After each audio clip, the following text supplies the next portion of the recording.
Welcome back to Hashtag Single with Jeanette Bonner. I am not a relationship expert or sex therapist. I'm just a regular New York City woman navigating the world as a single, independent feminist. Hashtag Single is about having honest conversations with other singles in today's device-obsessed culture. So I hope you'll join me on this interesting, challenging, and complex journey as we navigate the ins and outs of singledom.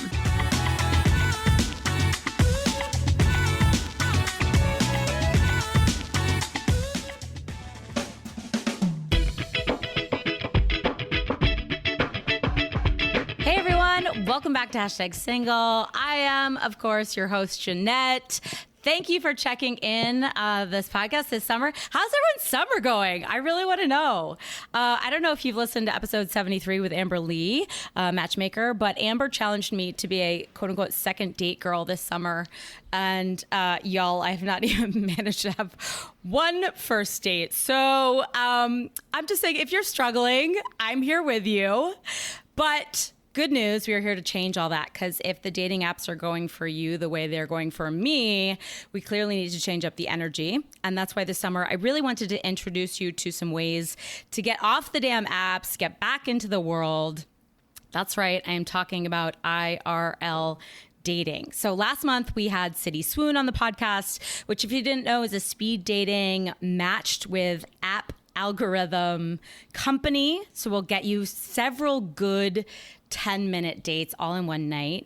And this month, I am super excited to have with me on the podcast Maxine Williams, who is the founder and CEO of We Met in Real Life, a new dating company in New York City. Maxine, I'm so excited to talk with you. Thank you for coming on the podcast. Thank you. I'm so excited to be here. Thanks for having me. Do you say We Met in Real Life, or do you say We Met IRL? Like, what do you call your company? I say both, honestly.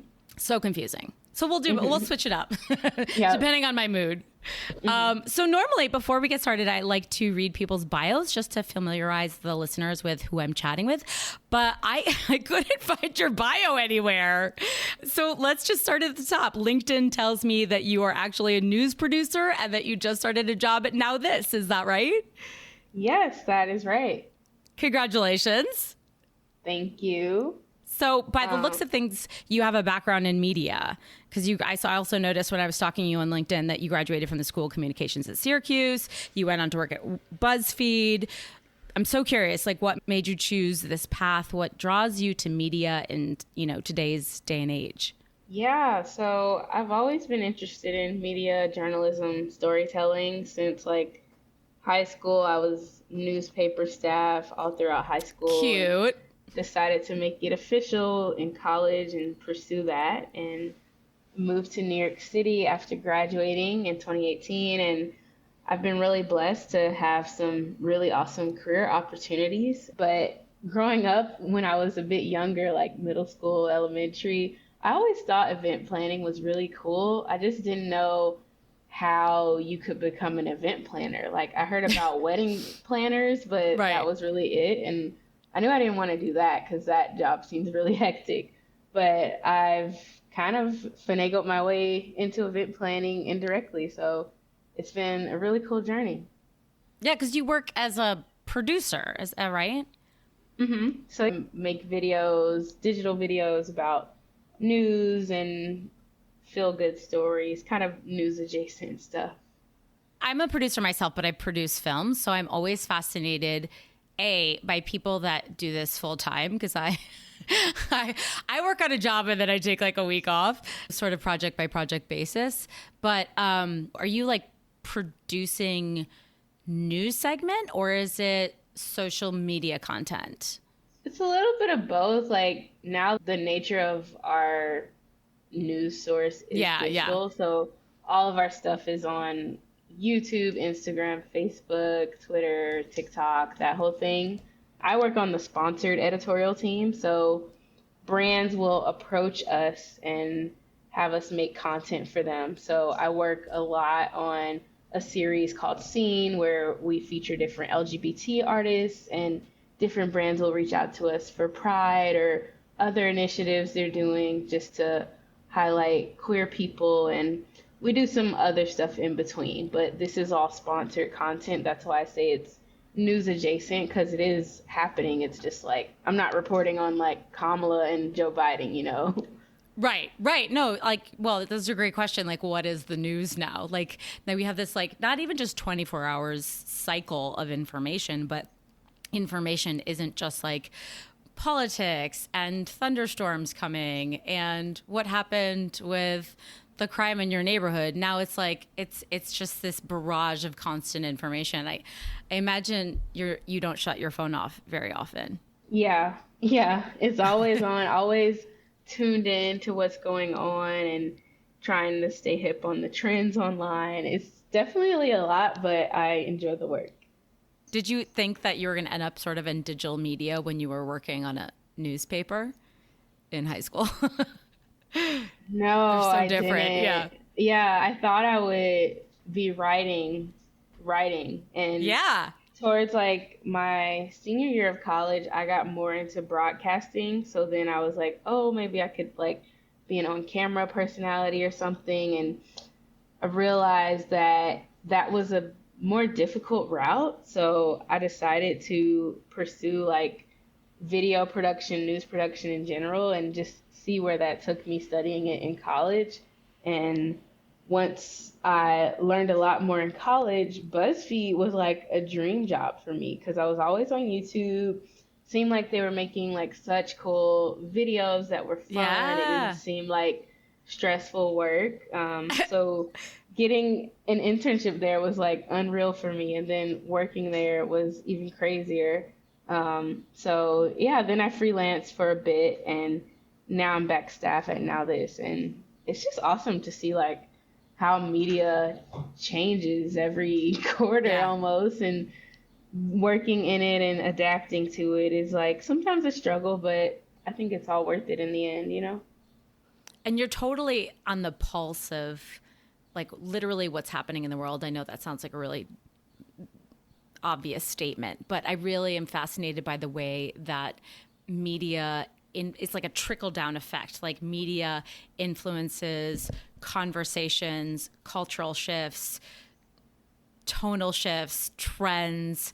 Like it's a really fascinating pipeline of the way we all share information and ideas. You know, it's I mean, it's like it's a brand new world, as they say. Like, you know, like the job you're in right now probably didn't exist 10 years ago. That's so wild. Yeah, and it just seems like content is getting shorter and shorter, so that's a big challenge too. Like, how do we package this up and make Yeah. it visually appealing? People are scrolling all day. How do you get their attention? There's a lot of hurdles to this industry, and it's it's a lot. Yeah. Well, good for you. I'm sorry. Like, I'm really fascinated by people that work sort of in a industry that's adjacent to my own, but what seems like a more difficult job than what I do. So I'm like, how does it all work? Are you not stressed all the time? Like, it's like, because I see how much content gets generated, and you're like, there must be a team of 100 people behind this company, and there probably are. Yeah. Yeah, I feel great to have the support of a huge team so that there isn't that stress. If I worked on like a breaking news situation, totally different story. But I'm glad to Right. be in the sponsored realm where we get time and actual deadlines to create the things Like, that we share. right. And you have little projects. That's fun. Hmm. So how do you have downtime to run? Well, I'm getting ahead of myself. Let's ask that question in a second. I'm like, how does this woman manage everything? Is my number one question. But let's back ourselves up. Tell me about We Met in Real Life. When did you get the idea of it? When was the moment that you knew you had to pull the trigger? Because we all have lots of ideas for dating apps. I've had this conversation about 8 million times with people. I have an idea. I've mentioned this on the podcast about 4 or 5 times. I have an idea myself, and I do not ever want to execute it because I know how much work it will take. But it's a brilliant idea. So, like, when was the inspiration, and when were you like, no, I definitely have to make this happen? Yeah, so it all happened pretty fast, honestly. But last year, around November, I kept getting ads on Instagram for speed dating events, and they were in Manhattan. And I was like, oh, this is cool. Like, this is like in the movies. and I guilted one of my friends into coming with me.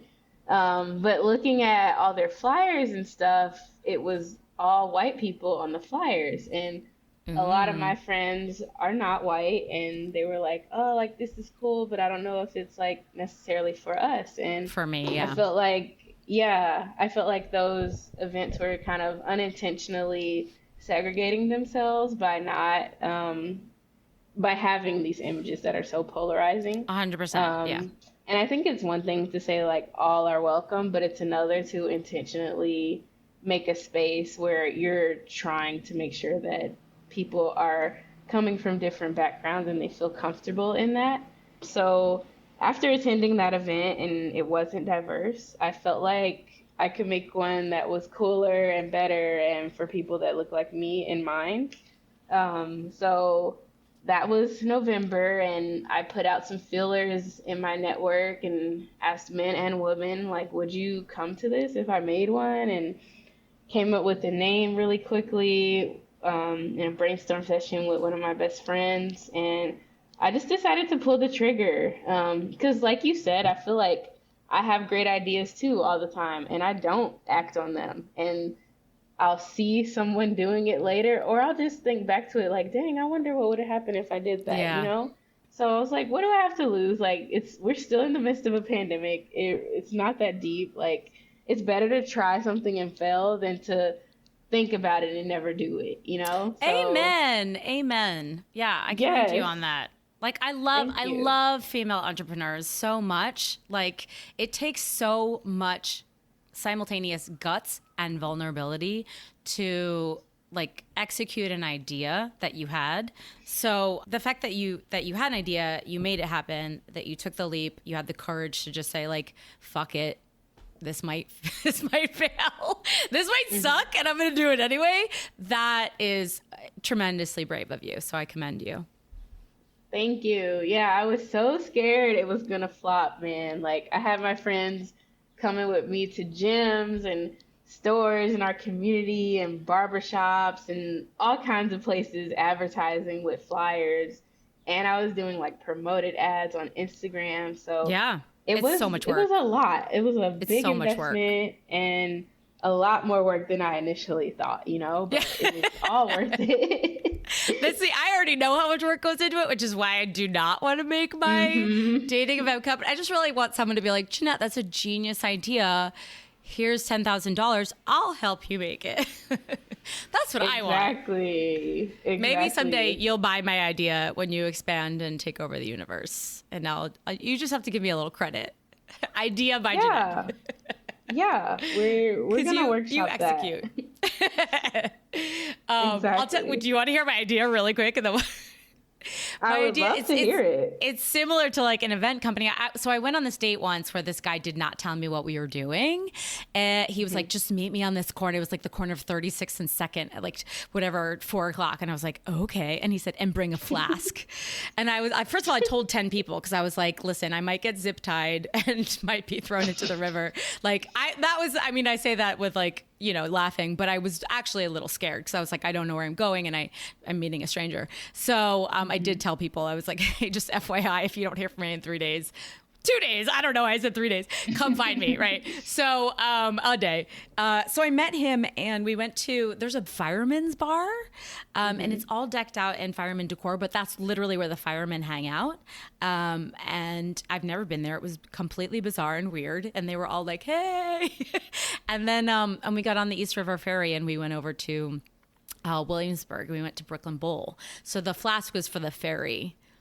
But what I realized on that date is that I was like I call this sort of like bachelorette syndrome. Like I was very present because I was like very excited about, I didn't know what was about to happen.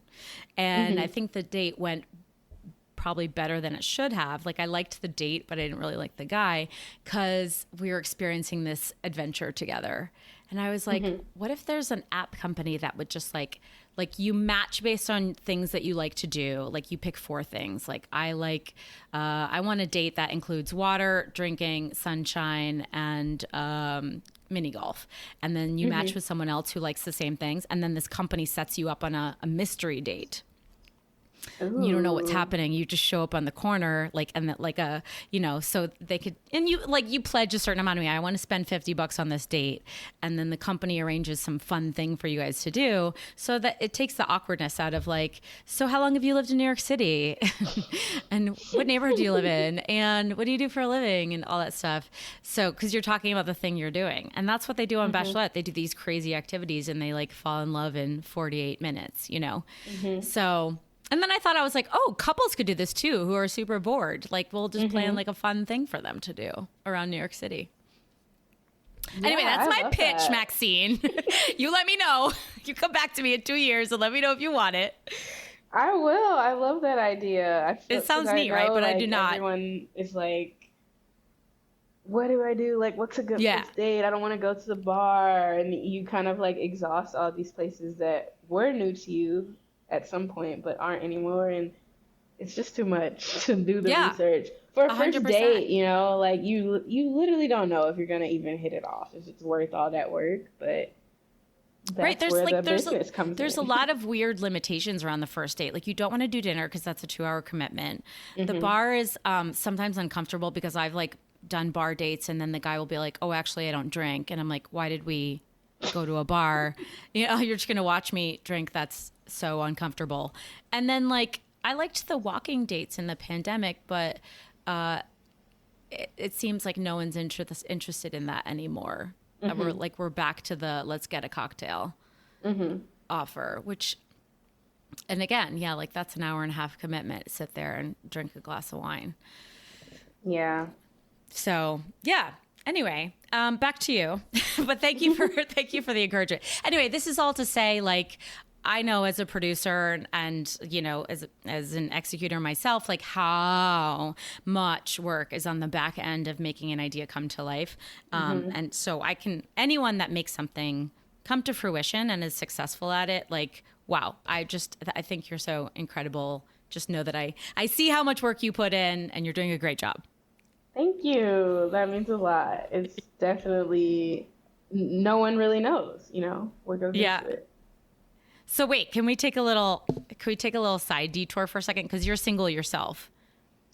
No, I'm actually seeing someone. Oh, you are? Okay, great. Did you meet Yeah. someone in real life? No, we actually met on a dating app. You did not. Oh my God. Yes, That'll be we your did. dirty little secret. We won't tell anybody. I know, the irony, right? It's so funny. Wait, which dating app did you meet on? Bumble. Bumble. Okay. Yes. That's so fucking funny. I couldn't have planned that if I tried. Right? Well, good. Congratulations. Thank you. I hope it works out for you. I was hoping we'd have a little bonding moment, single woman to single woman, but that's okay. You're doing a great job. You're doing better than I am. I hear you and I see you. Thank you. You know the struggle. Absolutely. Yeah. That's good. So you're exclusive. You're not dating. You're decided to sort of see this person exclusively, at least for the time being. Yes. Cool. Okay, great. And if you're not, then you have a dating company that you can use to meet hundreds of people. So you got some options. Exactly. And even my friends that help me co-host my events, guys will approach them after. So Oh, that's clever. It's a great space. Yeah, that's very clever. There. Yeah. So let's say I'm We Met in Real Life curious. Walk me through the user experience. Like not just the active sort of like I go on to the Google form and sign up, but like what the event would actually be like, how it all goes down. Yeah, for sure. So first you do fill out a Google form. We use that to just make sure you are who you say you are. You have to link your Instagram or LinkedIn or something. Oh, good. And Okay.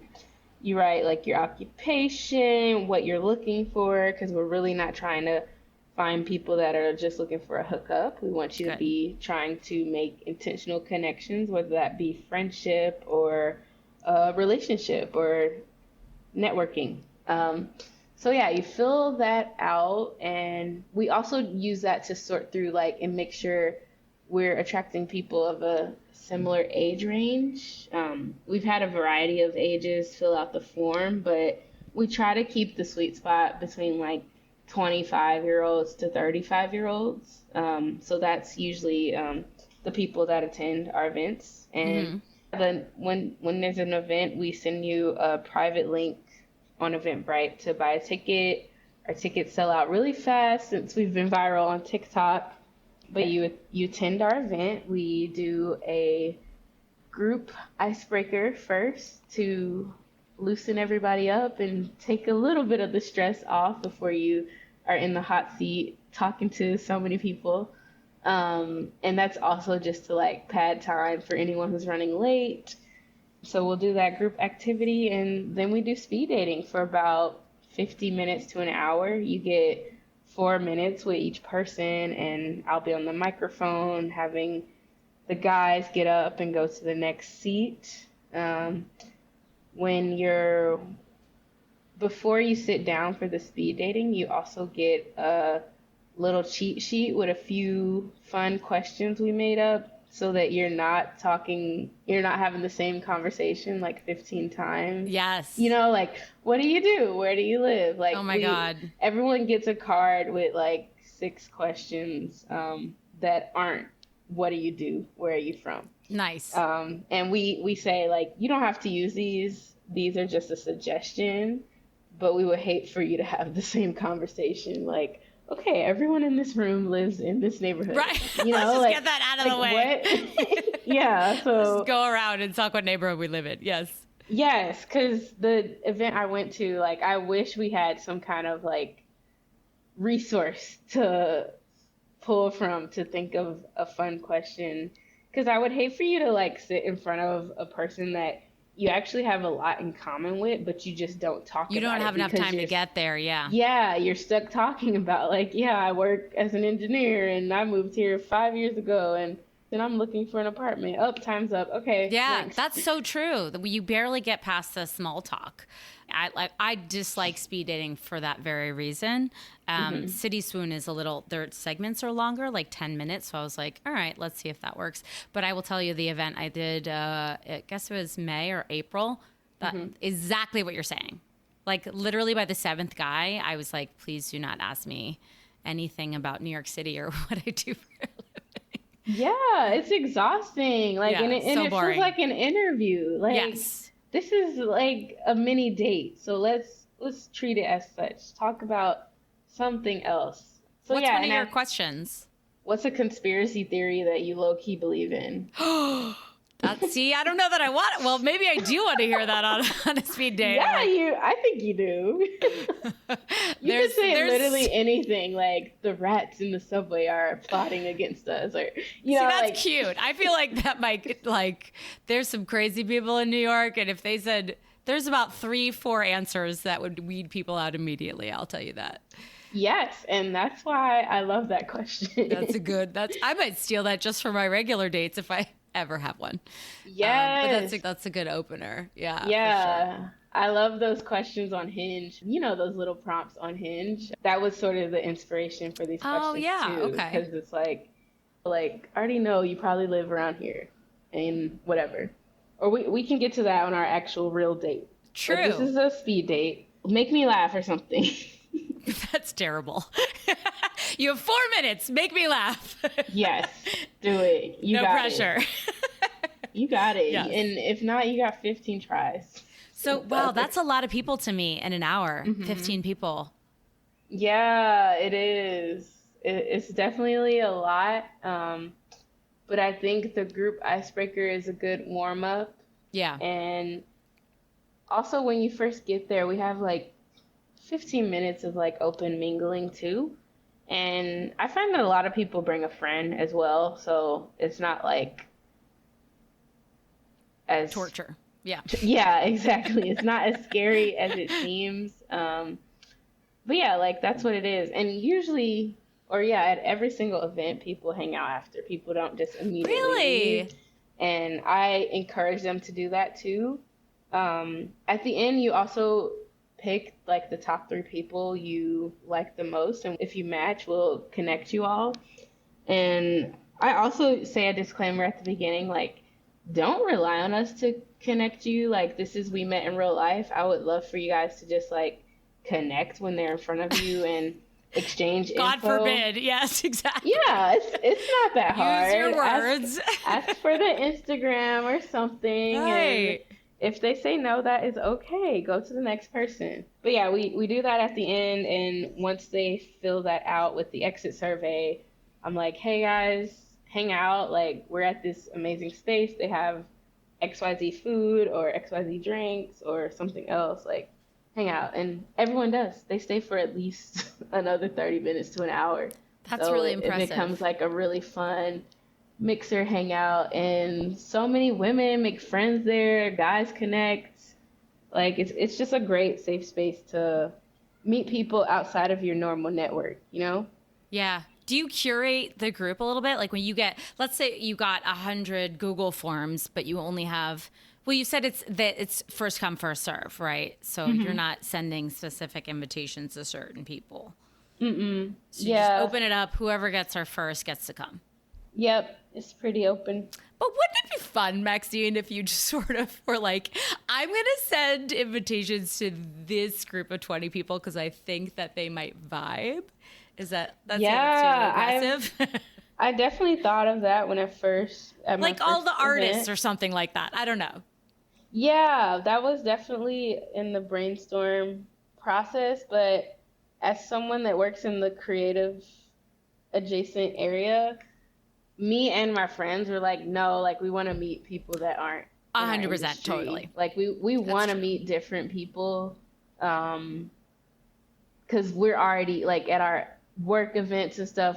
Like, I've probably already seen so many people a million times. I would love to meet someone who works in tech or blue collar or whatever, like a different industry, you know? So it was definitely something I thought would be cool, but it's like, it's kind of hard. Yeah, no, maybe you're playing a little too much matchmaker, hand to God a little bit. I thought that was fun for a second. Do you have repeat attendees? Have you noticed that? Yeah, I have had a couple repeat attendees, and I think I noticed that my first three events. A lot of people from the first event wanted to come to the third, and so on and so forth. I even get emails from people like, how can I get a ticket again? I went to this one and it sells out so fast. I'm like, yeah, I know. I mean, on the one hand, that's really good. Like, you're obviously producing really great events with good people because they wouldn't want to come back otherwise. On the other hand, that means that they're not matching with people. So I don't know what you define success as. From a business perspective, you probably want people keep coming back, but of course you want success rates as well, or success stories. Yeah. I'm gathering a few of my success stories right now to post on the page soon, because we do have those as well. But as far as what I measure as success, I put that disclaimer on my page, like, you're not going to meet the love of your life. Like, maybe you will, but don't go into this expecting that. I want you to approach this as like, this is a space to meet new people. Yeah. And potentially one of these people I could date or fall in love with, but don't put that high expectation, just like you wouldn't on Bumble or Hinge, or just like going outside for a day and you got cute, you know, like, you might meet someone and that would be cool and you have an experience and hit it off. Like, because the pandemic took so much socializing away, I think spaces like this are important just for that reason, to socialize. Like, we lost some of those skills. So I think it's also just great practice to talk to people you don't know and you might never see again. So it's fine if you stuttered a little bit or got nervous or didn't have an answer to a question or something. It's all about like getting out of that comfort zone that happened in COVID of just being alone and talking to like your main squad of people, and like this is outside of that. We have so many places to party and get drunk and hang out. We have so many spaces to like go to restaurants. Also, there's so many networking events, but there's not that many just casual spaces to build relationships. So that's where I come in. That is so true on so many levels. Like even if you were to take the partying element out of it, the bars, which we all know are impossible places to meet people. Like let's say you go in a cafe, like everyone's got their headphones in and everyone's got their eyes on their computer. So like I was talking about this with someone the other day. It was a straight guy, and he was trying to ask how he can approach women in public that doesn't scare them or offend them, you know? So he's asking me and this other woman, and we were like, you know what? It's really just about cultivating openness as a human being. So it's not about hitting on a woman at the grocery store, but like, why don't you just try like picking your eyes up when you're on the subway? Or like I saw this woman on the subway and I just complimented her on her necklace. Like I didn't need anything from that exchange, but by cultivating openness and bringing down that door of like, I'm not allowed to talk to strangers, but you are, but like in a good human way. Like you could just ask someone in the line behind you at coffee, what are you getting? What's good here? You know, and the more we cultivate openness, the more you're likely to attract someone to you, if you will. Yeah, I completely agree. It's definitely tough out there for guys right now because my guy friends and my brother have told me that as well. Like, well, it's kind of hard to approach women nowadays in public because of all these situations women have had about street harassment and that whole thing. And you have your guard up outside, especially in New York. So it's difficult, honestly, even when they're at the bar or at a party, because the setting is kind of weird. And if you're trying to date and not just hook up, but you met at the club, or like this guy approached you at the club or the bar, you're like, what is he really looking for? You know, like, exactly. No, I'm not going to give you my number. Exactly. I don't want to go home with you. So it's like, well, dang, where do I meet the guy then? Yeah, exactly. That's so true. So when was your first event? My first event was February 10th, the Thursday before Valentine's. This year? Mm-hmm. Oh my gosh. Okay. And where was it and how did it go? It was at Therapy Wine Bar in Bed-Stuy on Malcolm X Boulevard. I chose that space because they had just opened and it looked like a cool venue. I just hit up the manager and she was down to let me rent out the space. And I was also looking for a Black-owned business since I'm Black and I live in Bed-Stuy. Like, I wanted it to be in my community. Yeah, you want to support local business. That's awesome. Yeah, and to just like be in the comfort of like, I walk down this street every day. I used to live on this street, and I had an event there, and it went well or it didn't, and that was an experience, you know. Yeah. So, yeah, it was awesome. It was like way better than I imagined it going, and one of my friends took photos at the event. I had 5 or 4 of my close friends help me co-host, check people in, get the name tags, all that jazz. I made a video recap of the event on TikTok, and that's kind of when my business took off because that video went viral, and we got just so much attention from people everywhere around the world, honestly. So just kept going from there once I got that confirmation that people want this, you know? So it's just been word of mouth so far. Mm-hmm. That's incredible. So your first group of people, were they just like friends and friends of friends? Yeah, friends of friends. Okay. Wow, that's amazing. And obviously, like I found out about you through this mention in the New York Times article, which is appropriately called, "Is It Time to Try Speed Dating?" Which like they really pinned the sort of general consensus, this feeling that we not just have in New York, but I think everyone all around, that we've 2 years of virtual dating, if you will, and app fatigue has led to this like, exhaustion point where we're like, there's got to be another way to do this. So congrats on the New York Times mention, by the way. That's like unreal. Thank you. It was just crazy to get so much attention. That's so like, cool. Right out the gate. Yeah. You know? But I will say it was kind of sad that they like didn't quote you. Like they quoted this Instagram influencer that attended your event. And I was like, okay, but why didn't they, I would love to have had your voice represented in the article. But business is business. So you're probably thrilled with it regardless. Yeah, it was totally amazing just to be in there. And I've had a few other publications reach out to me, so hopefully that'll become a more full print story about what I'm doing and Hell not yeah. just because that one was like including a lot of people. Right. Hmm. So back to my original question. How the hell do you find time to manage this when you are doing a full-time job in media production? It's definitely difficult to manage the time, but the best way I do it is kind of like compartmentalizing. Like I have my work hours 10 to 6, and then I have the time I work And then you on come my home and business. work on it? Oh my gosh, bless you. Yep. Yep. I have the time outside of that doing that. And I try to not be, because if I didn't separate it, I would be doing both all the time, Yeah. or like it would leak into my daily work and stuff.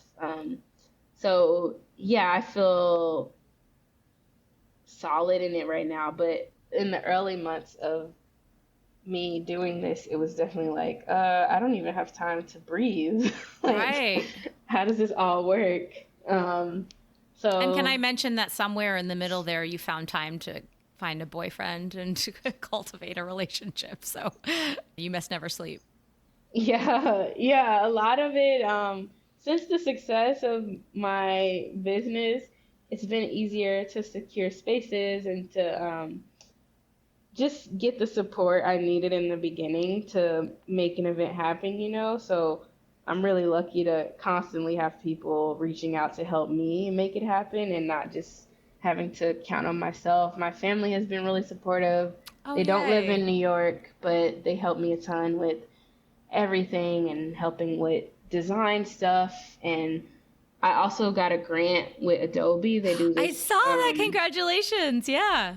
Yeah, thank you so much. It's like a small business grant program, and they gave me a mentor, and I've been able to use Adobe Express to do my graphics, which is awesome because I'm not a graphic designer. I was just like playing around in Photoshop and also having friends help me. But with the grant, there's a lot of like templates and stuff on this application, so that's been a major hurdle because if your stuff doesn't look good, people aren't gonna come. Yep.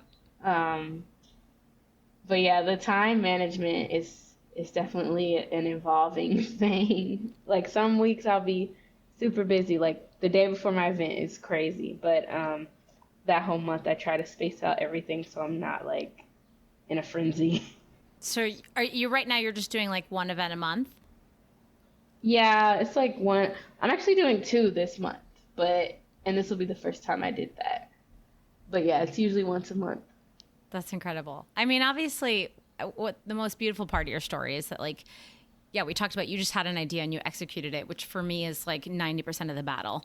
But you have such a strong community of people from, it sounds like your friends that were hosting, just like volunteering, the people that attended your first event just on your invitation. I would have like 3 people there probably, personally. And then your family that's like supporting you and encouraging you along the way. Like what a beautiful story. I love when people have the seed of an idea and then people rise up to help other people get that idea made. I think that's really wonderful.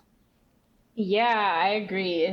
Community is so important with managing something like this, and I'm just grateful that my people are always inspiring me and encouraging me, and there definitely wouldn't be a business without everyone Right. behind me.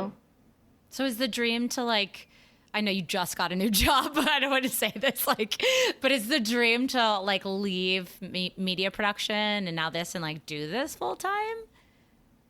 Yeah, I think it would be cool to do this full time and see where it goes. But for now, I'm really happy with working in media and doing these events on the side. But yeah, even my boss was like, I'm scared you're gonna quit because this is already so successful. Oh my gosh, that's so reassuring and encouraging. Yeah. I love it. Yeah, my coworkers are super supportive. They were like, I wonder how we can do a video on you. I was just to thinking, get I was more like, there's popular. some kind of magical collaboration that's got to happen in there somehow. Yeah, there's definitely a crossover. And if not, you'll just make it yourself. You're just going to make a video saying that you are the news. Exactly. You're like, breaking headline. Have you all heard about this new dating company? Oh my God. So what's the, like, any plans? I know you're early stages and I don't mean to put any pressure on you in any way, but just curious about where you're at.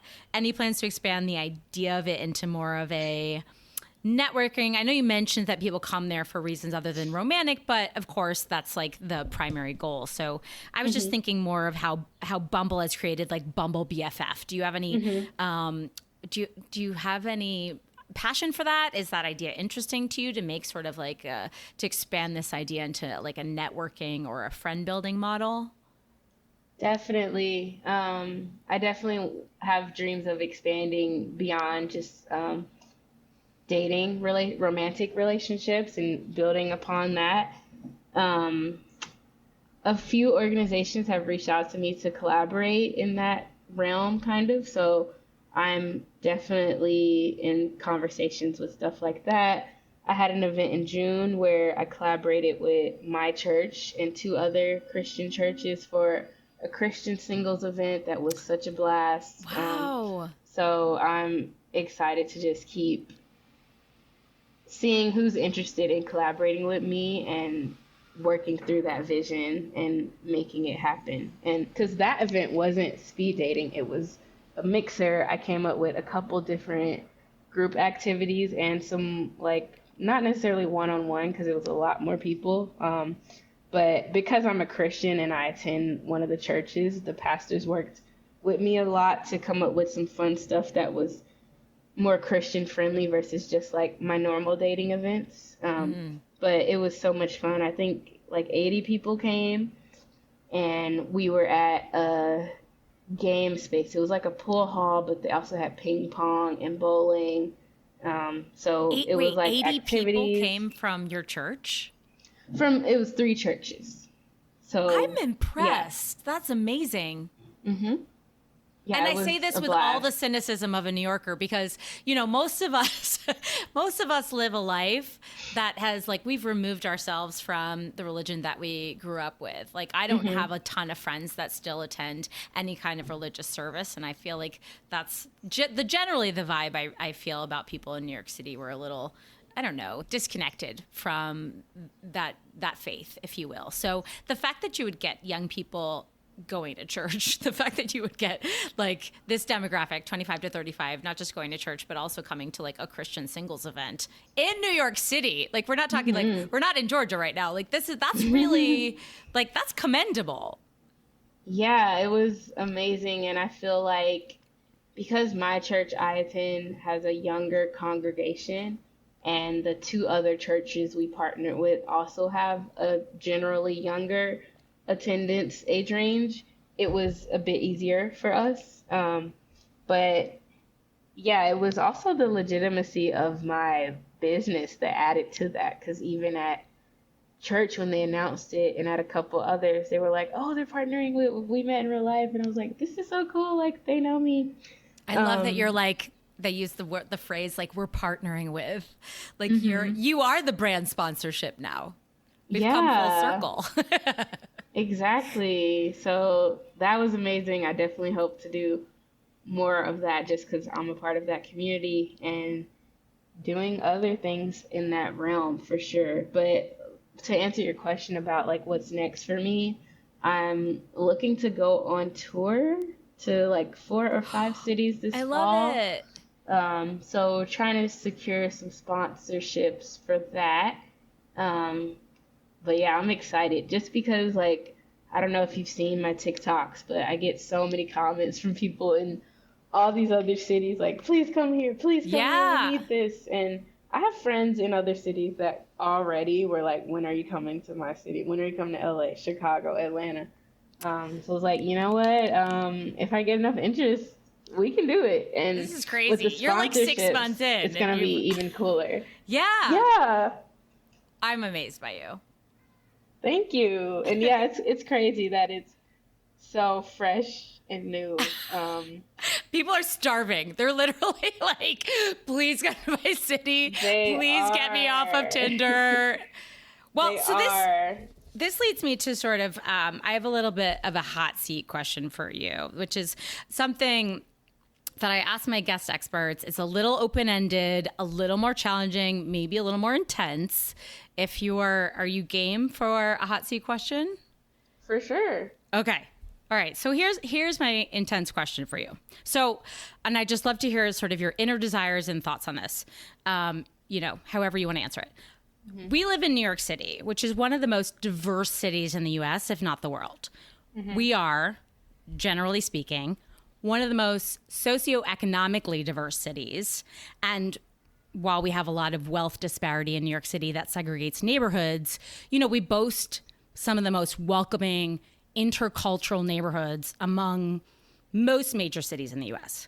And, people live in New York City for the diversity of culture. Like, you literally can't date in New York City by limiting yourself to a specific race or culture. Mm-hmm. So I guess my question is, why did you see a need to create a space where people of color could meet each other? Like, what was missing for you to say, we need this?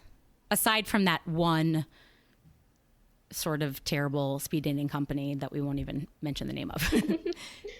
Yeah. So honestly, even from attending that event, I came up with my idea, but I was like, I'm sure someone's already doing this. So I searched Eventbrite. I did a bunch of searches, and all of these singles events had white people on the flyers. So I felt like there was a major gap in like advertising or opinions of people. Like, is this for me, or is this something that only white people do? Because I know, like, just being a part of the Black community, sometimes we say that, like, oh, that's for white people, because we've never seen ourselves in spaces like that.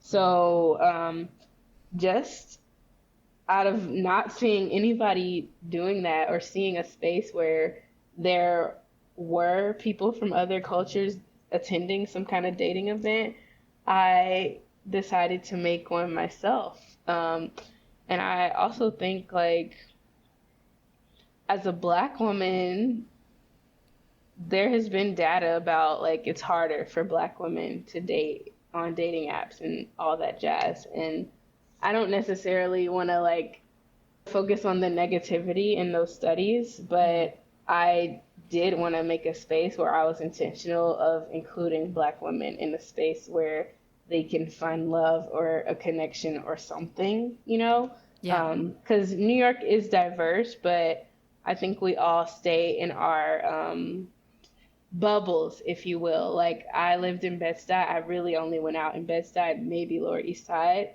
And same for someone from Harlem or someone from a different community in New York City, So yeah, I just did not see real life in-person dating events with people of color in mind. So I felt like there was a need for it. And from all of the success and the constant messages I receive daily and emails, I know there's a need there.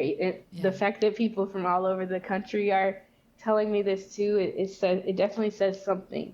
And I think we're a bit naive to think that people are, or I mean, you already said it, like, it's a struggle to be on dating apps, but I thought, like, okay, dating apps are rough, but everyone is going to meet someone, right? But that's really not the case. And people really don't like to have this as their only option. So to have a space where it's like, there's just people here, and we're all here for one or two reasons. Like, we want to talk to someone else. Yeah, I want to go to that, because if you're at the bar and you go alone or with a friend, it's so tough to, like, is he just there alone? Does he want to talk, or does she want to talk? Like, you don't know. I've gotten messages from people in Hawaii, people on the West Coast, the East Coast, the South, people from Paris, Toronto, like, we're craving it. And I'm like a Gen Z millennial cusp. But I feel like our generation specifically, we're in a weird place. Like, when I started dating in college, it was through dating apps mostly. That's so I've crazy. I've never really been like I met a guy and we started dating, or I hear people say like through mutual friends. Like I've never experienced that either. So we specifically want that because we've only seen that in movies. Like a Mm-hmm. lot of at my first event, a lot of people were like, "Oh, this is like Hitch in that scene where they were speed dating." Oh, wow. Yeah, That makes me and laugh.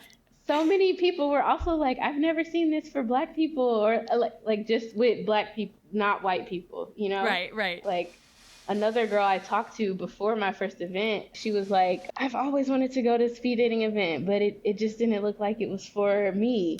Um, like I said, so Yeah. I'm happy to make a space for that, just to like, even if you wanted to just check it off a box, like I did it, it wasn't for me, but it was a cool thing to do. It's a conversation starter that you went speed dating, or you met the love of your life at my event. So yeah, I think it was necessary. It's been confirmed to me that it's necessary. I think it's wonderful. I mean, I really admire the way that you acknowledge that a specific space needs to be made. And moreover, even if you go to like a speed dating event with another company, like what I've gone to ones and I've met a diverse array of options, but you're right in pointing out that like if it's not marketed and presented in that way, it's already a problem. So like I believe in the intentionality behind your idea and just claiming and saying like, this is specific for this community. This is a place where Black women can feel safe and feel seen. So, and as far as I know, you are the first person to come up with this idea. So, and as you said, people are hungry for it. So, even if New York City is like an easy place to make this happen, like I think fucking America's ready for you. You know what I mean? Like Yeah. I think there's a lot of states, I will say, that could use something like this. Just a presence, like I said, a safe space for community to gather specifically, that people know it's for them and they see themselves represented there. I agree, because I also feel like sometimes with like dating mixers, it's more of like we're gonna do a mixer and we're just putting all these people in a room.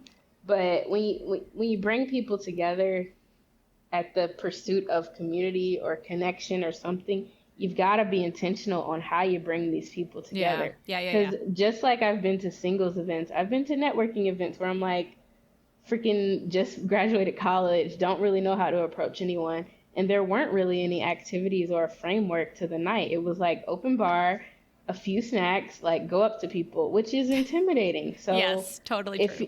if you're gonna bring people together, like do it intentionally. And I'm lucky because I am from this generation. I kind of know how to get them interested and make it fun and take some of the pressure off. Like it doesn't have to be like, all right, like so serious. Like Yeah. we all came here. Like it's not gonna be awkward because we all bought tickets to be here at 7 p.m.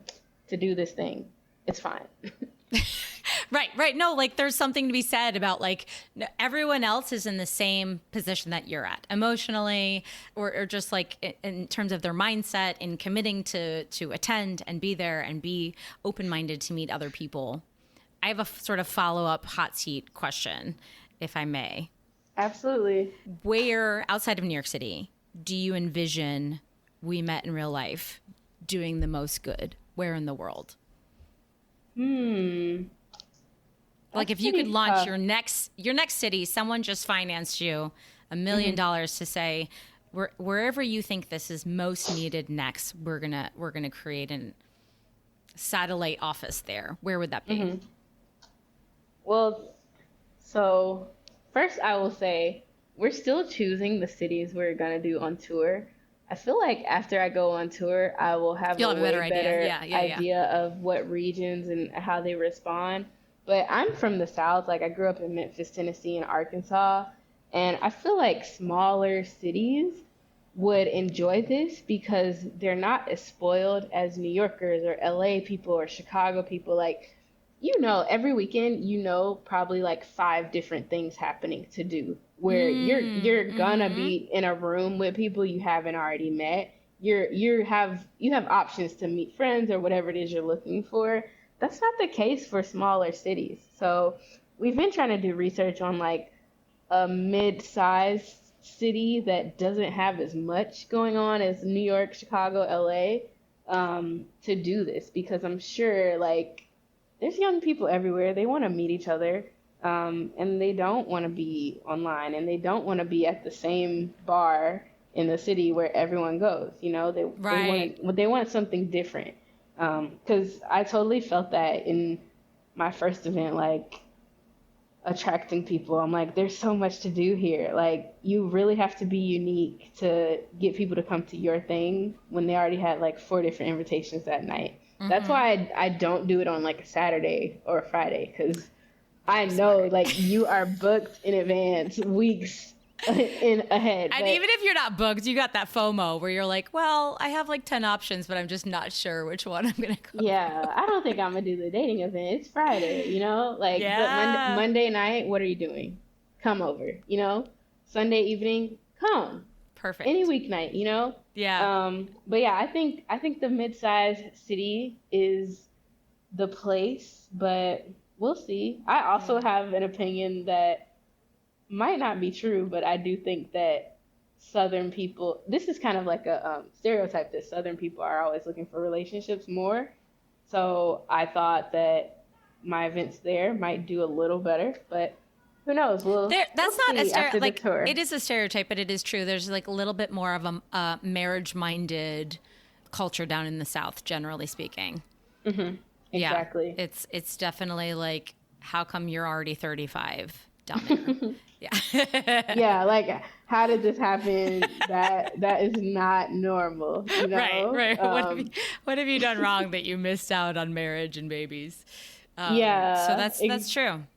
Definitely. So, right now I'm targeting like Charlotte, North Carolina, or a city similar to that. That's like small but has a large population of young people, and I think it would do well there. Yeah. Well, I'm so excited for you for what's to come just in the first year of your business, but honestly for the next projected 5 years. Like, I'm very honored to get the chance to speak to you so early on in your soon to be famous life. Well, like, having interviews with the New York Times is just like a regular Monday for you. So like, thank you so much for taking the time to chat with me and tell me about your business and share with me your reasons for starting it and your deep belief in why you created the company and what you hope to get out of it. It's really been my pleasure. All right, everybody, thank you so much for listening to this episode. What do we think? I would love to hear from you guys. Are you going to try in real life dating, speed dating, parties? If you have an organization that you love that I don't know about, please send them my way. If you sign up for We Met in Real Life, let a girl know. Let me know. Let Maxine know. Tag us in your posts. We would love to hear from you and how it's going and how you're trying to change up the game for 2022 and beyond. As you know, we're over on Instagram at #SinglePod. Please come join the conversation. If you're feeling extra generous today, I don't know, maybe you want to like give us a little love on the Apple Podcast or the Google Podcast or whatever you're listening to right now, Spotify. Just hit that like, send us a little comment, say hello, maybe subscribe. I don't know. Am I asking for too many things? Maybe. I don't know. Pick one. Whatever floats your boat. Give us a little love. Let Apple Podcasts or whatever you're listening to, let them know that you want more of our content. That helps us rise to the top. And if you have a badass single woman in your life that could maybe use a little reinforcement, send her an episode or two, or maybe introduce her to We Met in Real Life. Maybe you guys can go to a party together. Who knows? The world is your oyster. We have a brand new one-on-one episode with 2 single people coming up in 2 weeks. I'm so excited to get that out there with you. I hope you have an awesome 2 weeks enjoying summer wherever you are. Until then, we will catch you next time.